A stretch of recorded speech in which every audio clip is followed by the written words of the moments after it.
арга хэмжээнд хэрэгжээд яваад байдаг. Төсвөр санхүүжж байгаа дүн одоо бүр зарим нь бүр 7 дахин нэмэгдсэн явж байгаа энэ асуудлууд чинь мэдээж жил болгонд давтаал орж ирээд идэг байлгүй дээ. Тэгэхээр энэ тал дээр үндэсний аудитын газар маань бас юу гэж боддгийг. Энийг бас харьяа яамдуудаас бас асуучмаар. Та бүхэнд харьяанд байгаа төсөл арга хэмжээнүүд хэрэгжиж байгаа одоо энэ хугацаанд ашиглалтанд ордгоо төсвүүд нь нэмэгдээд идэг ийм ажлууд одоо хичнээн хэмжээнийх байд юм бэ. Одоо үлдэгдэл нь юу нь ямар хөө байд юм бол гэж нэг асуучмаар байна. За хоёрдугаар асуулт нь энэ нөгөө дампуурсан банкудад байсан энэ сангийн хөрөнгүүд ер нь ямар хөө хэмжээнд иргэн төлөлттэй байд юм бол ер нь хичнээн хэмжээний алдагдал гарсан байдیں۔ Энэ талаар нэг мэдээлэл байл өгөөч. Энэ юутай холбож асуух гэдэг нь гэхээр одоо энэ 23 оны төсвийн тодтгол дээр болохоор нөгөө баялагын сангийн хөрөнгнөөс 499 одоо 500 орчим тэрбум төгрөгийг санхүү хөрөнгө оруулалтын төсөлд одоо хэрэгсэлд байршуулна гэсэн байж. Тэгэхээр энэ байршуулах газрууд нь тодорхой болсон юм уу? Дахиад баахан нөгөө эрсдэлтэй банкудаа байршуулчих юм уу гэдэг тал дээр хариулт авмаар. За хариулт. За 2 номерыг өгье. Гишүүний асуултанд хариулъя. Үндэсний аудитын газар Наран Чимэг байна. За төрийн аудитын байгууллагаас аудит хийгээд одоо төлбөрийн акт тогтоодог. За албан шаардлага хургуулна. За төлбөрийн акт албан шаардлага 2 бол заавал хэрэгжих ийм хуулийн зохицуулалттай. За зөвлөмжийг хургуулдаг. За төсвийн тухай хуулийн 2023 оны 7 дугаар сард орсон өөрчлөлтөөр аудитын байгууллагаас аудит хийсэн тайланг хүлээж аваад 30 хоногийн дотор одоо алдаа зөрчлийг хэрхэн засаж сайжруулах талаар арга хэмжээгээ төлөвлөж ирүүлэх хуультай. За 30 хоногийн дотор төлөвлөгөөгөө ирүүлээгүй бол хариуцлага тооцох ийм одоо хуулийн зохицуулалттай болсон байгаа. За бид аудит хийгээд зөвлөмж өгөөд тухайн жилдээ зөвлөмжийг хэрэгжүүлээгүй бол албан шаардлага хургуулдаг.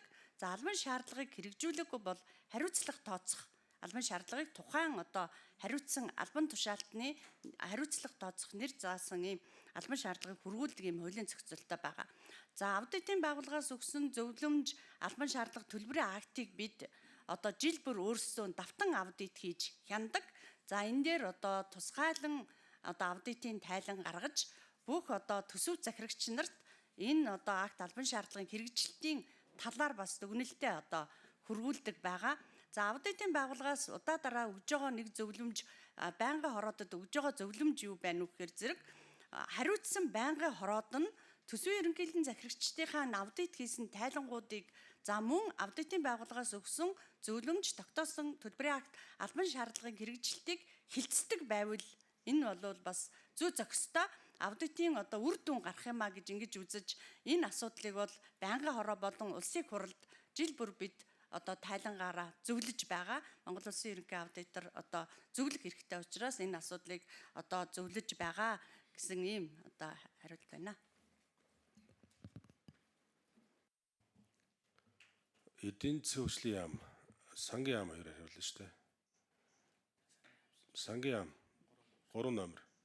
Эдийн засгийн хөгжлийн яамнаас байна уу? Хариуцлагагүй байна. Гишүүний асуултанд хариулъя. Улсын төсвийн хөрөнгө оруулалтаар яг таны хэлдгээр бас ингээд 10-аас дээш жил хэрэгжээд явж байгаа хэдэн төслүүд байгаа. Тэгээ энэ төслүүдийн бас гацсан шалтгаан анх төсөлд суухдаа зураг төсөөгүй юм уу эсвэл улсын хурлын хилцүүлгийн шатанд нэмэгдсэн тийм төслүүд бас байдаг.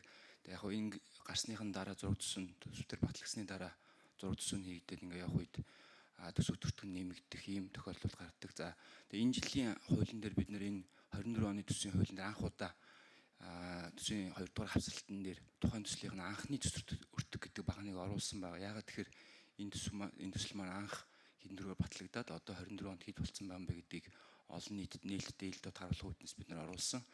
Тэгээд нэлээд хэд хэдэн төслүүд одоо яг 24 оны жишээнээр бол 261 төсөл бид нар үндэсний аудитын газрын дүгнэлттэйгээр төсөвт нэмж тусгасан байгаа. Гэхдээ энэ үндэсний аудитын газар бас ямар эрх зүйн баримтан дээр үндэслэж аудит хийсэн бэ гэхээр их хурлын 88 дугаар тогтоолоор энэ төсвөртөг нэмэгдэж байгаа ажлууд дээр барилгын хөгжлийн төвийн гаргасан экспертизийн дүнэлтэн дээр үндэслээд аудит хийгдэх чиглэл өгсөний дагуу хийсэн. Тэгээ энэ дагуу бид нэр санхүүжилтүүдийг ингээд тусгай явж байгаа. Тэгэхээр энэ оны хуулийн дээрээс эхлээд энэ анхны төсвөртөг бас одоо тусгацсан байгаа төсвөртөг ингээд ил дод нээлттэй харуулдаг бол явсан багмаа. За Батулдаг шүү. Тодруулга байгаа юу? Батулдаг шүү нэмэр. Нөгөө баялагын сангийн нэг 500 орчим тэрбумыг хаана байршуулах гэдэг талаар. Тэр яг юунд оруулах гэж байгаа вэ гэдэг. За Батулдаг шүүний асуултанд хариулъя. 3 номер. Сангийн яамны хэлцэн дээр тулгаа гишүүний асуултанд хариулъя. За үндэсний баялагын сангийн тухай хуулийн 13 заасны дагуу хуримтлалын сангийн орлого нь Монгол банкны дансан дээр барьждаг. Тэгээд санхүүгийн хэрэгсэлд хөрөнгө оруулахдаа засгийн газар төв банк хоёр гэрээ байгуулсны үндсэн дээр санхүүгийн хэрэгсэлд хөрөнгө оруулж байгаа. 2024 онд хуримтлалын сангийн орлогоор орсон 499.5 тэрбум төгрөгийг ипотекийн зээлийн санхүүжилт гаргасан. За ипотекийн зээлийн санхүүжилт гаргахад төв банк засгийн газар хоёр гэрээ байгуулад бодлогын хүүгээс баггүй хуваар жилийн өгөөж өгөхөөр юм гэрээ байгуулсан байна. За ипотек нь өөрөө Монгол улсын санхүүгийн хэрэгсэл донд ер нь хамгийн эрсдэл багтай санхүүгийн хэрэгсэл гэж тооцогдож байгаа.